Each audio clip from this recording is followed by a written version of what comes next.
자, 오늘 말씀은 광야로 부르신 성령님. 다 같이 읽겠습니다. 시작. 네, 다시 한번 시작. 네, 오늘 말씀은 그냥 사도행전 강해하도록 하겠습니다. 네. 사도행전 8장 26절에서 40절까지 말씀 하겠습니다. 교도합니다. 주의 사자가 빌립에게 말하여 이르되 일어나서 남쪽으로 향하여 예루살렘에서 가사로 내려가는 길까지 가라 하니 그 길은 광야라.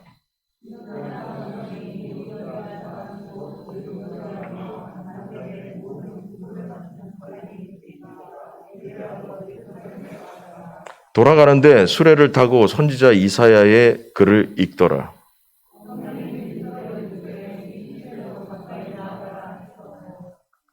빌립이 달려가서 선지자 이사야의 글을 읽는 것을 듣고 말하되 읽는 것을 깨닫느냐?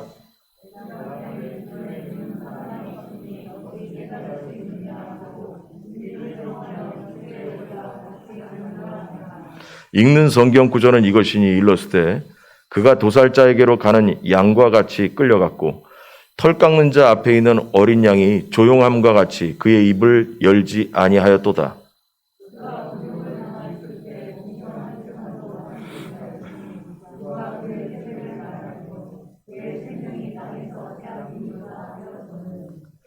그 내시가 빌립에게 말하되 청컨대 내가 묻노니 선지자가 이 말한 것이 누구를 가리킴이냐? 자기를 가리킴이냐? 타인을 가리킴이냐?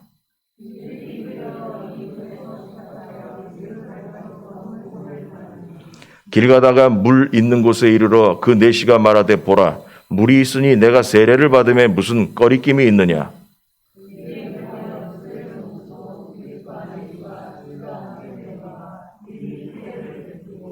둘이 물에서 올라올새 주의 영이 빌립을 이끌어 간지라 내시는 기쁘게 길을 가므로 그를 다시 보지 못하니라.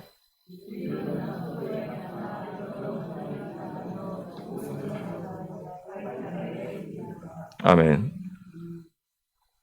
오늘 본문은 우리 많이 들었던 내용입니다.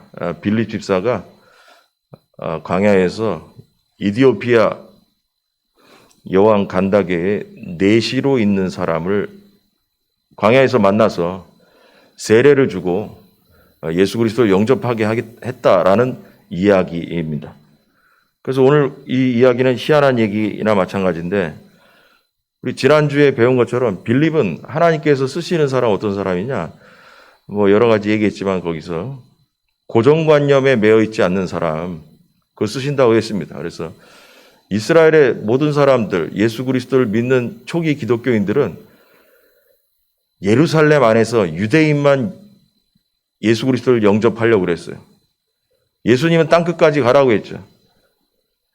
근데 안 가고 있는 거예요. 예루살렘에 앉아 있는 거죠. 그래서 스데반 집사가 돌에 맞아 죽게 되는 사건을 통해 가지고 초기 기독교인들이 온 세상으로 흩어지기 시작했다라고 배웠습니다. 그때 흩어질 때 유일하게 사마리아에 가서 복음을 전한 고정관념이 없던 순종의 사람, 이 빌립 집사가 지난주에 우리 배웠습니다.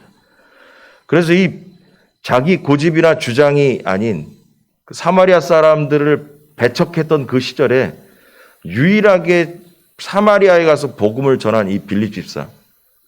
이 사람은 자기 생각대로 사는 것이 아니라 하나님의 생각대로 사는 사람이었습니다.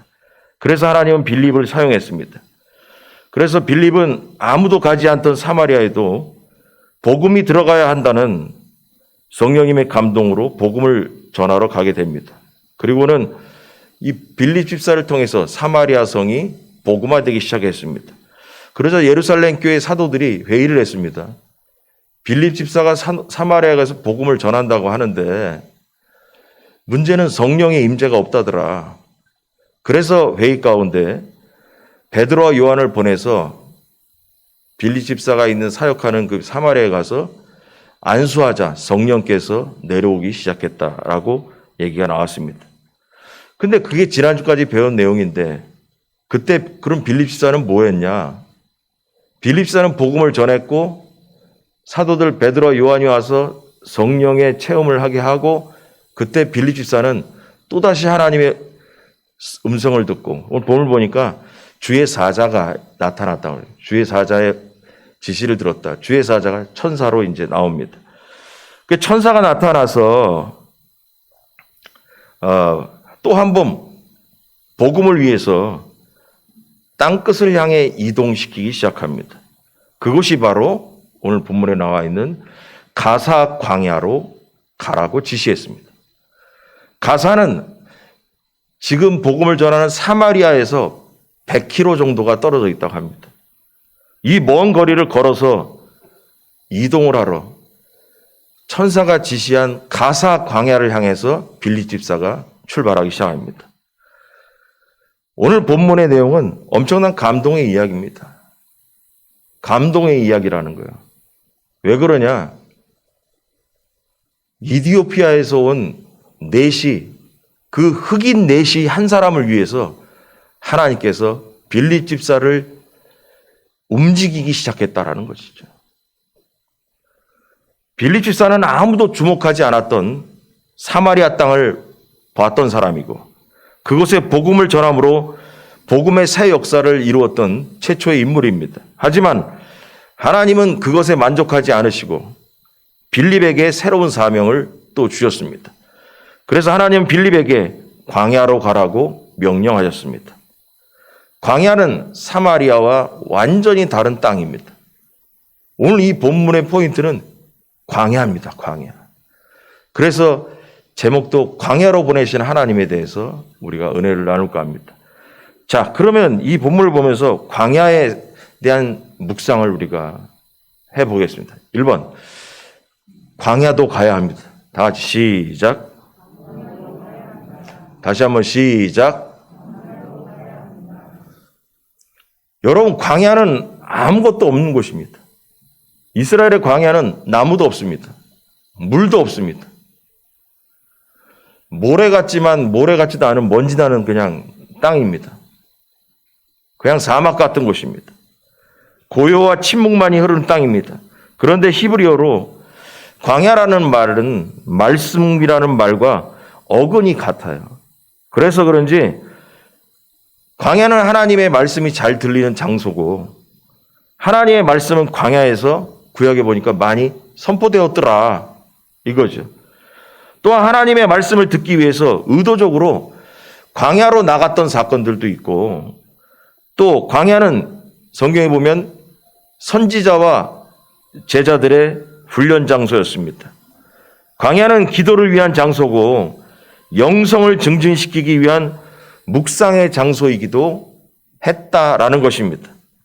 그래서 신앙의 성숙을 위해서 이 광야가 성경에 보면 대단히 중요한 역할을 했다라는 걸 알 수 있습니다. 여러분 세례 요한도 광야에서 생활했습니다. 광야. 만약에 우리나라에 예수님의 이런 사건이 있었다면 어디로 갔을까요? 뭐 논으로 갔을까요? 제 생각엔 산으로 갔겠죠. 뭐 그 지역의 특색에 맞춰서 고요한 곳으로 갔겠죠. 그런데 광야가 왜 다르냐? 빌립 집사 입장에서 광야가 왜 전혀 다른 곳이냐? 여러분 전도라는 관점에서 생각해 보겠습니다. 뭐냐 하면 광야와 전도는 별 상관이 없다라는 거죠. 왜냐하면 광야에는 사람이 없어요.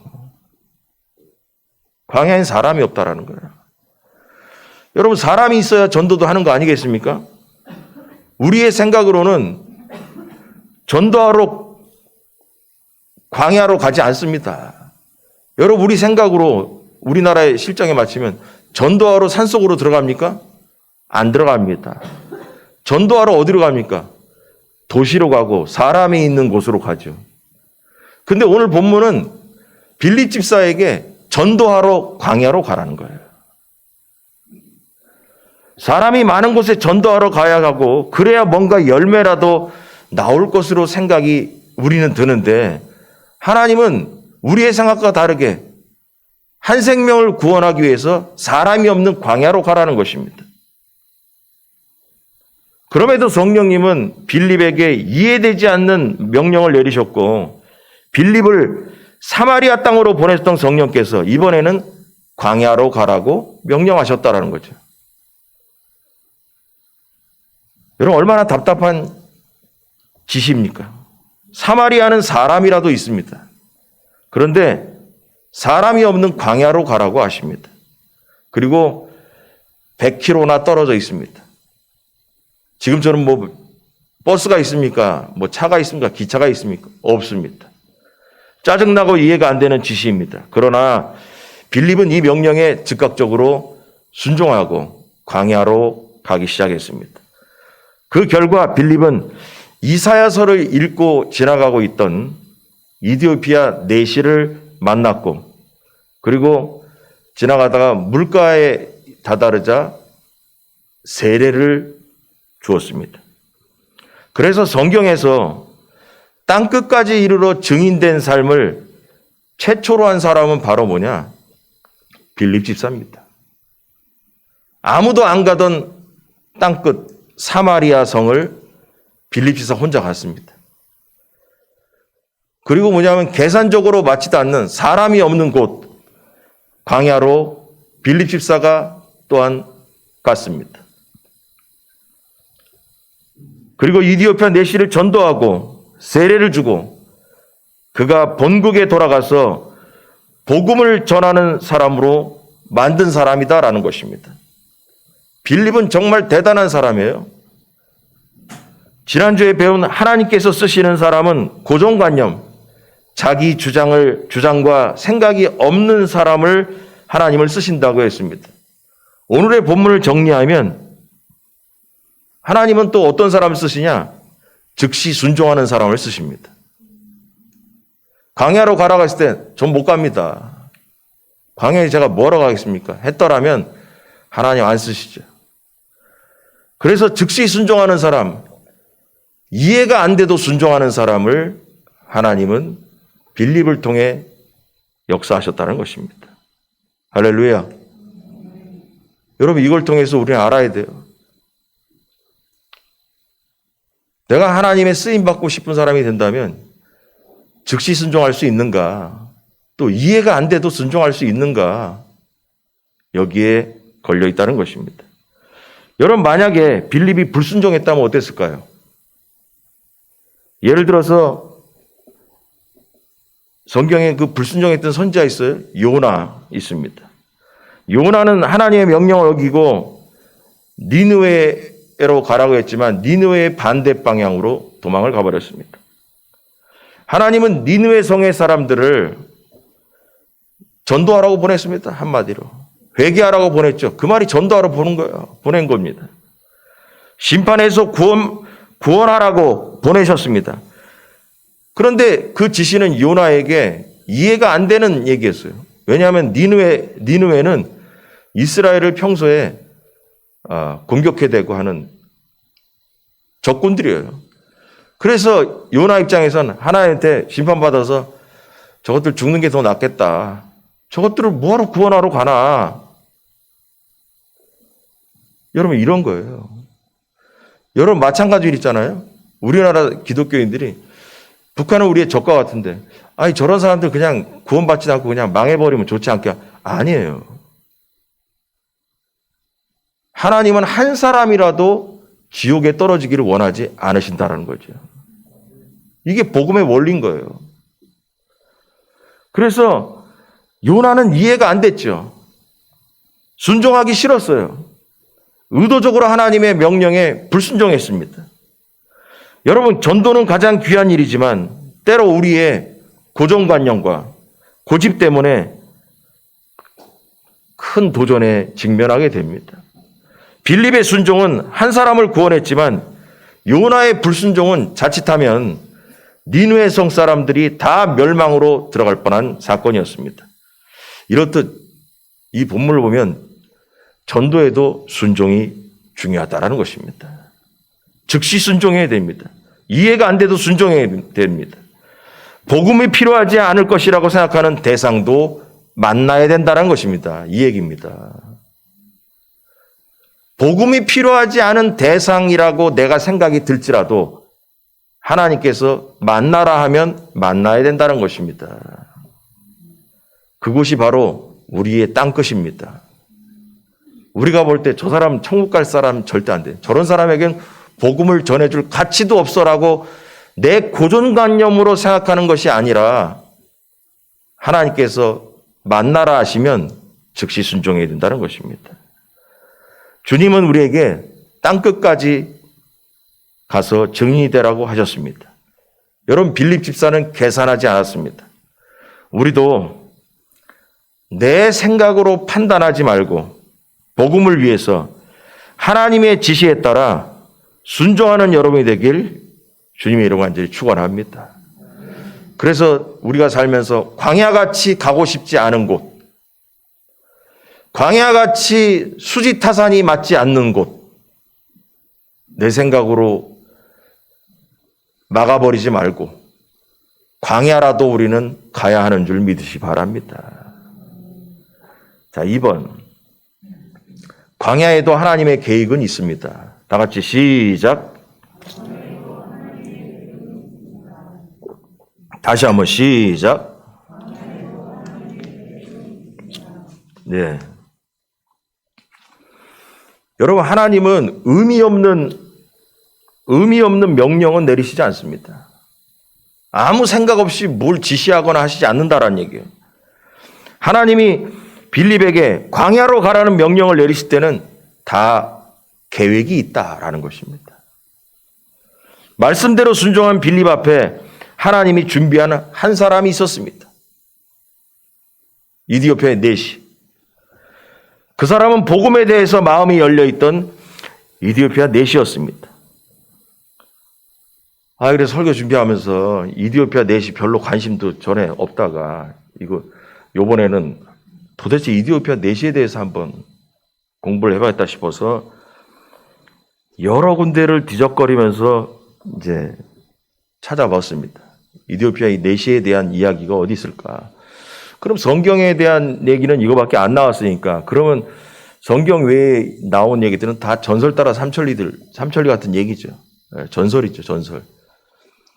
그 전설에 대한 여러 가지 자료들을 통해서 보면 가끔 얘기했던 이디오피아의 건국설화는 이렇게 됩니다. 아프리카에 있는 이디오피아 얘기하는 겁니다. 어르신들 잘 이렇게 머리에 안 올지 모르지만 하여튼 이디오피아라는 나라가 있어요. 있는데 이디오피아의 나라가 언제부터 우리의 성경에 들어왔냐면 그거를 이디오피아의 조상들을 그 지역을 구스라고 합니다. 구스. 구스가 어디서 나오냐? 모세의 두 번째 아내 구스 여인을 아내로 삼았다라는 얘기 나오죠. 그 동네가 바로 이디오피아 동네입니다. 그러다가 구스 이야기가 모세에 지나가서 그 다음에 누가 또 등장하냐? 솔로몬 시절에 시바의 여왕이 솔로몬을 만나러 왔다고 합니다. 그 시바의 여왕이 바로 이디오피아의 조상과 같은 여왕입니다. 그 당시에 여왕들이 왕이 됐었다고 합니다. 이렇게 전통적으로. 근데 이 시바의 여왕이 솔로몬 만나러 왔다가 뭐 복잡한 얘기는 빼고 어쨌거나 저쨌거나 뭐 여왕이 왔다가 뭐 하루만 있다 갔겠어요? 근데 전설에 의하면 솔로몬이 시바의 여왕이 그렇게 마음에 들었다고 합니다. 그래가지고 시바의 여왕이 솔로몬만 만나러 왔을 때 좋아가지고 집에 돌아갔는데 임신을 해서 집에 돌아갔습니다. 이거는 이디오피아의 그 전설의 이야기입니다. 그래가지고 아들을 낳았어요. 아들을 낳았는데 솔로몬이 그랬답니다. 시바 여왕이 집에 갈 때 자기 반지를 뽑아주면서 당신이 만약에 아들을 낳으면 21살 때 됐을 때 나에게로 아들을 보내라. 이 반지를 끼워서. 그래야 이 반지를 끼워와야 내 아들인 걸로 내가 알겠다.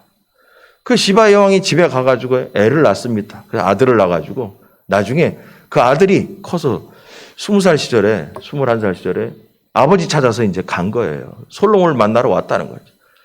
그 솔로몬이 보니까 얼굴만 봐도 내 아들이라는 걸 알겠더래. 그래가지고 솔로몬은 그 시바의 여왕의 아들 그 왕자를 이스라엘의 왕으로 삼으려고 했다는 거죠. 그랬더니 신하들이 안 된다라는 거야. 안 된다. 안 된다. 왜 저 아프리카 저 흑인 그런 사람을 세우냐. 그래가지고 성도 신하들하고 불화가 생겼다네요. 그래가지고 솔로몬이 이제 화가 나가지고 그 신하들의 자기랑 같이 친한 신하들인지 어쩐지 그 신하들의 아들들, 젊은 애들하고 그 왕자 자기 아들을 그냥 집으로 보냈대, 고향에. 그 시바의 여왕 엄마 있는 데로 보냈다는 거죠. 보낼 때 그 아들 왕자 모르게 그 같이 가던 젊은 친구들이 법궤를 그때 훔쳐갖고 도망갔다는 거야. 성전에 있던 법궤를 훔쳐갖고 이디오피아로 도망갔다는 거죠. 그래가지고 지금도 있잖아요. 가끔 얘기했죠. 이디오피아에는 법궤가, 이스라엘의 법궤가 자기 나라에 있다라고 주장을 하고 있습니다. 그 사람들은. 그 아무도 몰라요, 근데. 자기들이 갖고 있다고 주장을 해가지고, 그래서 숨겨놓고 있다 그래서 1년에 한 번씩 그 법궤 모형을 들고 시내를 돌아다니면서 그 사람들은 그 잔치를 해요. 이디오피아가. 여러분, 법궤 들고 모형이라도 들고 잔치하는 나라는 이디오피아밖에 없어요. 그 얘기가 어디서 나온 거냐? 솔로몬 아들이 올 때 법궤를 훔쳐갖고 왔다라는 전설 따라 삼천리에 의해서 그 전통에 의해서 지금까지 그러고 있어요. 근데 이 내시가 거기까지가 이제 건국에 대한 이야기인데요. 그 내시는 오늘 이 본문에 보니까 내시가 앞에 보니까 예배드리러 왔다고 나와 있어요. 예배드리러 예루살렘에 왔다는 거예요, 내시가. 그러면 이 재무장관 출신인데 재정을 맡고 있는 이 내시인데 이 사람이 어떻게 해서 여호와 하나님을 믿고 있냐는 거죠. 그래서 학자들 얘기가 바로 뭐냐 하면 구약시대 때부터 이스라엘과 이 이디오피아 구스가 관계를 맺고 살면서 여기서 여호와에 대한 신앙을 조상적부터 그 가장 가까운 얘기가 시바의 여왕 시절부터 신앙이 거기에 흘러내려갔다는 거죠. 그래서 이 재무장관이 이때 구약에 대한 하나님만 알고 있다가 유월절을 맞이해가지고 예수님 유월절 때 돌아왔잖아요. 유월절을 맞이해서 예배드리러 왔다라는 거죠. 왔다가 이건 제 얘기가 아니고 신약 학자들의 결론이에요. 그럼 이 사람이 예배드리러 왔다면 이 당시에 이 먼 길을 왔는데 하루 이틀 있다 갔겠어요? 한 달이고 두 달이고 있다 갔겠죠. 예수님이 십자가에 달리시고 했던 그 사건들을 아마도 알거나 봤을 것이라는 거죠, 이 사람은. 그러면서 아무 생각 없이 이제 6월절도 다 끝나고 해서 고향으로 이제 돌아가는 중에 이사야서를 보고 있다가 빌립을 만나게 되는 거죠. 그래서 이 빌립을 만나게 될 때 이사야서 53장을 읽고 있었어요.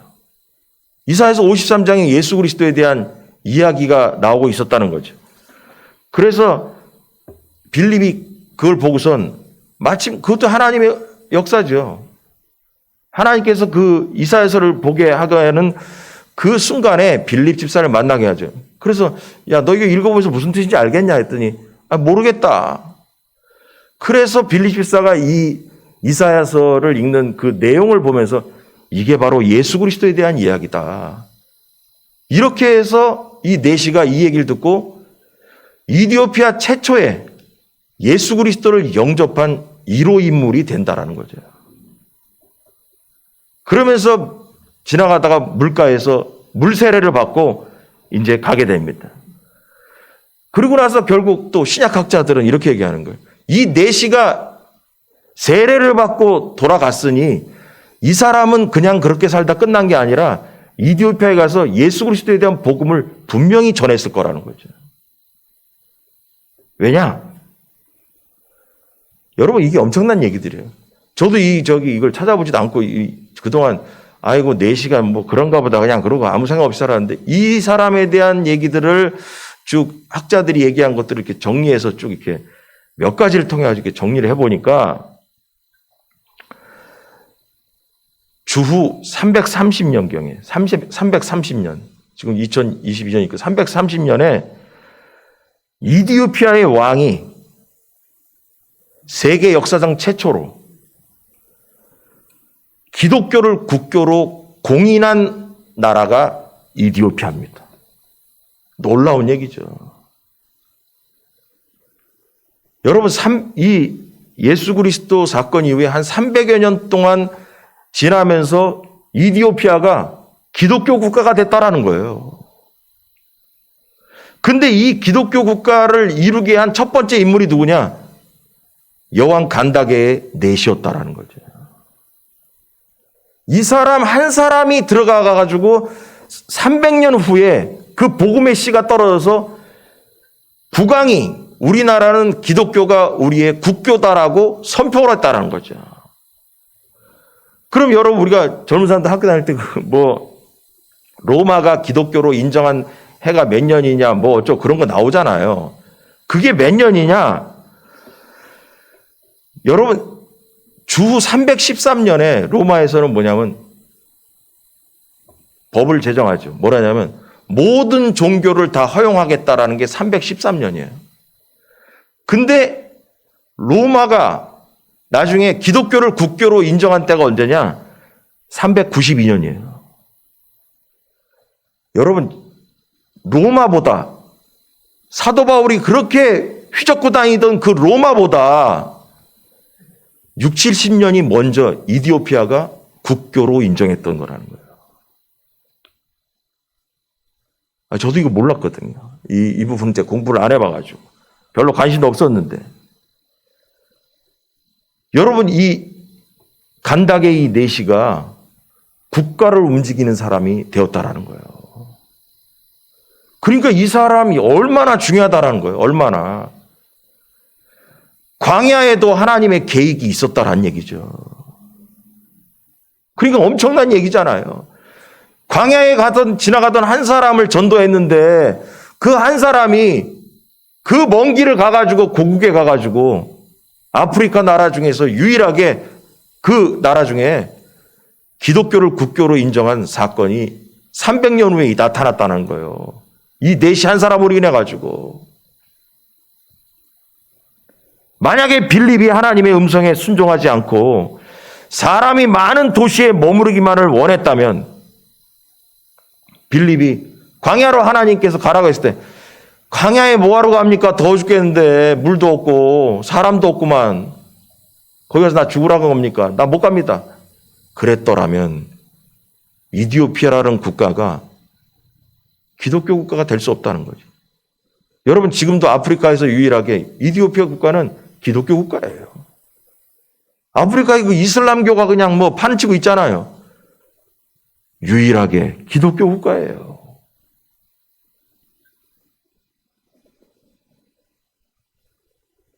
만약에 빌립이 거부했다면 하나님의 이 놀라운 역사가 어떻게 됐겠습니까? 빌립은 가고 싶지 않은 사마리아를 갔고 광야로 향하는 불편한 길을 걷다가 준비된 영혼, 하나님의 계획 속에서 만나게 되었다는 것이죠. 그래서 이걸 보면서 우리 생각에는, 내 생각에는 적용하면 내게 맡겨진 일이 나에게 맞지 않고 부담스러워 보여도 하나님께서 보시기에는 내가 가장 적임자이기 때문에 그 자리로 부르신다는 사실도 믿어야 합니다. 거기 광야 가면 뭐 하겠나? 뭐하러 내가 거기 가나? 광야 간다고 뭐 사람이 있나? 거기서 뭐 어쩌란 얘기냐? 내 마음에 안 들어도, 내가 적임자가 아닌 것 같아도 하나님께서는 계획이 있으시다라는 것입니다. 빌립은 그저 부르심에 순종하는 것만으로 땅끝까지 이르러 증인이 되리라는 사명을 성공적으로 수행한 것입니다. 유대인들은 대체 먼 곳 이방에 무슨 구원할 영혼이 있겠냐고 생각했겠지만 이디오피아의 내시 중에도 준비된 영혼이 있었다라는 거죠. 이 하나님이 얼마나 놀라운 계획입니까, 이게. 엄청난 일이죠. 그리고 이 빌립은 나중에 사도행전에 보니까 뒷부분에 사도 바울을 만나게 됩니다.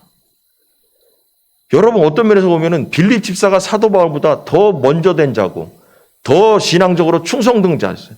근데 이제 역사 속에서 사도 바울이 등장하면서 서서히 살아있죠. 근데 성경에 보니까 빌립 집사가 뭐에 대한 나오냐면, 자, 한번 볼까요? 사도행전 21장 8절에서 10절에 보면 이튿날 떠나 가이사랴에 이르러, 이 사도 바울 얘기하는 거예요. 7 집사 중 하나인 전도자 빌립의 집에 들어가서 머무르니라. 사도 바울이 가이사랴에 가가지고 빌립 집사 집에 들어가서 며칠 묵었다라는 거예요. 그에게 딸 넷이 있으니 처녀로 예언하는 자라. 여러분, 가문이 이런 집이었다는 거지. 딸이 4명 있었는데 처녀로 예언하는 자라라는 얘기는 뭐냐면 시집을 안 간 사람들이라는 거지, 딸내미들이. 근데 이 딸내미 넷이 뭐냐? 다 예언의 은사를 받은 자들이었다라는 거죠. 그럼 이걸 통해 가지고 뭐냐면, 그러고서 여러 날 머물러 있었다라는 얘기가 나왔어요. 나중에 사도 바울이 빌립 집사와의 집에 가서 묵으면서 빌립 집사와 어떤 뭐 대화도 나누고 관계도 갖고 있었다는 얘기죠. 그러면서 빌립 집사는 이제 나이도 들고니까 아마 역사 속에 사라진 것 같습니다. 이걸로 이제 빌립 집사에 대한 얘기가 나오지 않습니다. 그럼 우리가 알 수 있는 건 뭐냐? 사도 바울 이전에 이방인 전도에 나선 최초의 사람은 빌립이다라는 거죠. 우리가 우리의 모든 눈이 사도 바울에 가가지고 빌립 집사에 대한 관심이 없어요. 그래가지고 최초에 우리가 저기 뭐 이방인 선교의 전도의 1호가 누구냐? 백부장 고넬료로 생각을 맨날 해왔는데 그렇게 관심을 다 갖고 있어, 학자들도. 근데 빌립 집사는 최초의 아프리카인을 전도한 사람이라. 그렇죠? 여러분, 하나님은 숫자나 사람의 숫자나 효율성에 연연하지 않으십니다. 하나님은 한 영혼만을 위해서도 이렇게 특별한 만남을 준비하고 계신다라는 거죠.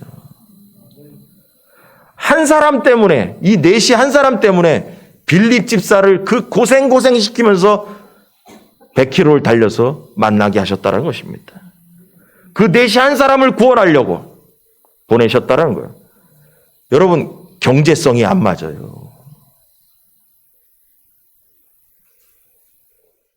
경제성이 안 맞아요.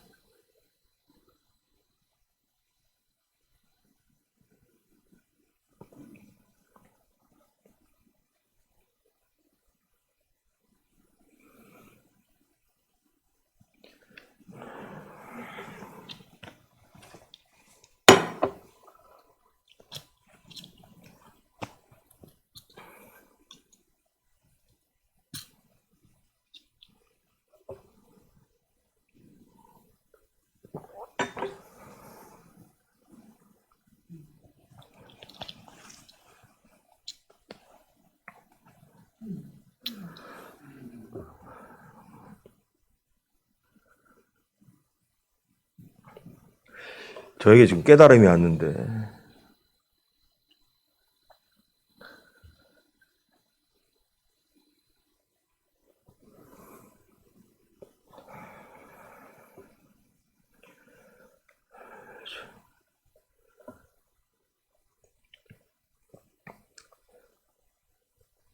경제성이 안 맞는다고 얘기를 했는데, 여러분, 제가 지난 2, 3주 전에 필리핀 갔다 왔잖아요. 태풍 만나가지고 비행기를 못하고 이틀 있다가 돈을 더 많이 써가지고 비행기를 부랴부랴 타고 왔어요. 갔다 오고 나서 머릿속에 경제성이 안 맞아.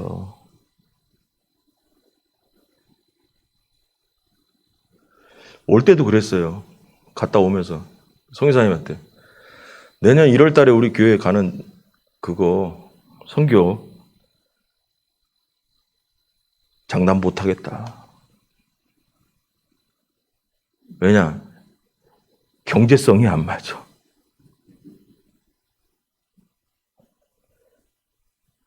비행기표가 너무 올려서 내가 뭐라고 얘기를 못 하겠다.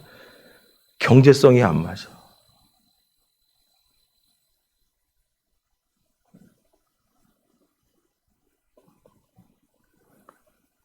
여러분, 오죽하면 오늘 새벽에도 일어나가지고 휴대폰으로 그 항공권을 봤어요. 요새는 가격이 내려갔나. 오늘도 보면서 경제성이 안 맞아. 여러분, 그 생각이 들었어요.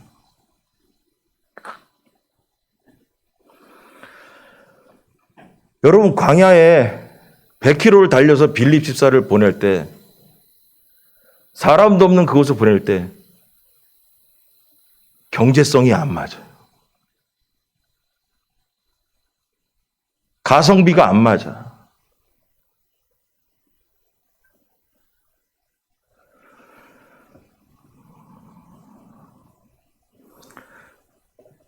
예, 지금 이것을 전하고 있는데 제 마음에 불쑥 들어왔습니다. 여러분, 여기서 또 알아야 하는 것이 있습니다. 내시가 무엇을 하다가 빌립 집사를 만났는가 라는 얘기입니다. 여러분, 내시는 이사야서 성경을 읽다가 하나님이 보낸 사람을 만났습니다. 여러분, 하나님은 성경을 읽는 자를 주목하신다는 사실입니다.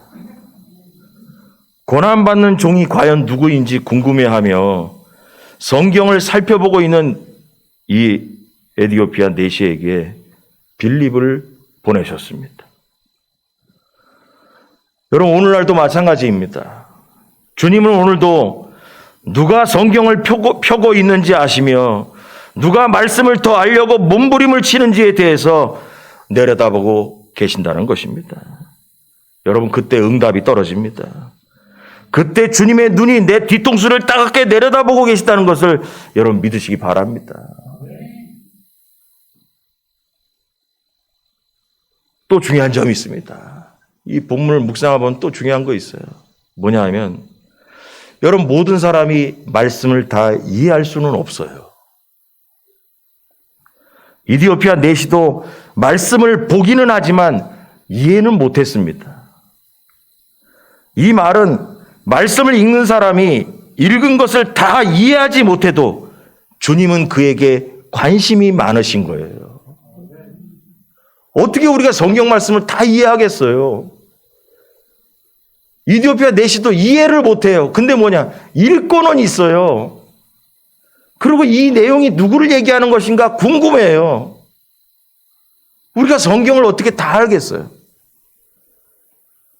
마찬가지로 우리가 성경을 다 이해하지 못하고 우리가 깨닫지 못할지라도 성경을 붙잡고 앉아서 읽으려고 하고 이 뜻이 무엇인가라고 고민하는 자에게 하나님 다가오신다는 것입니다.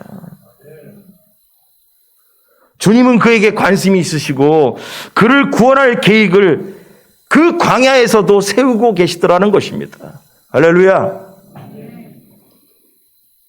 그래서 우리는 먼저 하나님의 은혜가 나에게 다가오게 하려면 어떻게 되냐? 말씀을 가까이 해야 됩니다. 나에게 왜 간증이 없는 줄 아세요? 하나님의 은혜가 안 왔기 때문에 그죠. 그 하나님의 은혜가 오늘 본문을 보니까 어떤 사람에게 왔냐? 하나님의 말씀을 가까이 하는 자에게 하나님의 은혜가 빌립을 통해 다가온 것입니다. 여러분에게도 하나님의 은혜가 다가오길 주여 한절 축원합니다. 그리고 마지막으로 뭐냐면 빌립 같은 사람 돼야 됩니다. 만약에 빌립에게 영적인 민감함과 순종이 없었더라면 그 한 사람을 잃어버릴 수도 있었습니다. 주의 사자가 나타났다고 사자의 음성이 뭐 가라고 지시했다는데 진짜 선자가 나타났는지 아니면 음성으로 들려줬는지 감동을 줬는지 우리가 알 수는 없어요. 이 본문을 봐서. 근데 빌립 집사가 성령의 지시를 들어먹을 귀가 없었더라면 어떻게 했겠어요? 못 가는 거죠. 지시를 못 받는데. 또 지시를 받았다 할지라도 순종을 못하겠다 하면 어떻게 됐겠어요? 다 끝나는 거죠.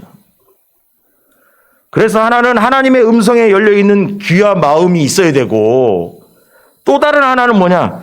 순종하는 손과 발이 있어야 된다는 거예요. 아무리 하나님 음성 잘 듣는다 해도 뭐냐? 손발이 안 따라주면 끝나는 거죠. 하나님의 뜻을 알면 뭐합니까? 손발이 안 움직이면 끝나는 거죠. 여러분, 그래서 하나님의 음성을 들을 수 있는 귀와 마음이 있어야 되고, 또 다른 하나는 순종하는 손과 발이 우리에게 있어야 된다. 이 두 가지가 균형을 이룰 때 우리는 놀라운 하나님의 능력을 체험할 수 있다는 것입니다.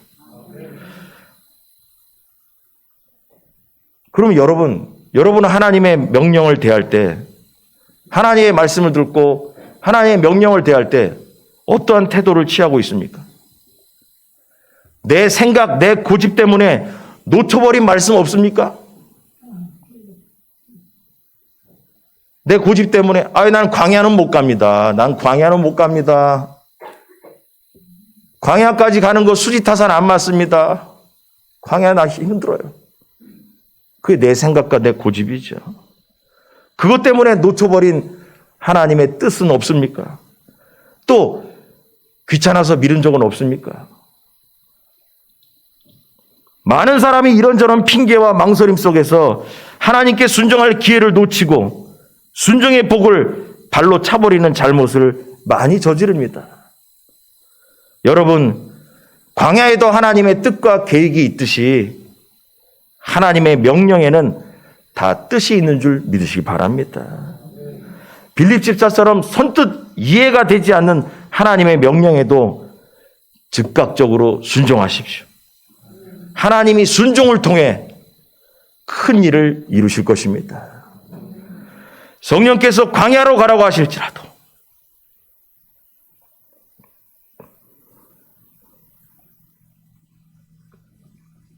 즉시 순종하고 이해가 안 되는 순종을 하는 우리 모두가 되길 주님의 간절히 축원합니다. 기도하겠습니다.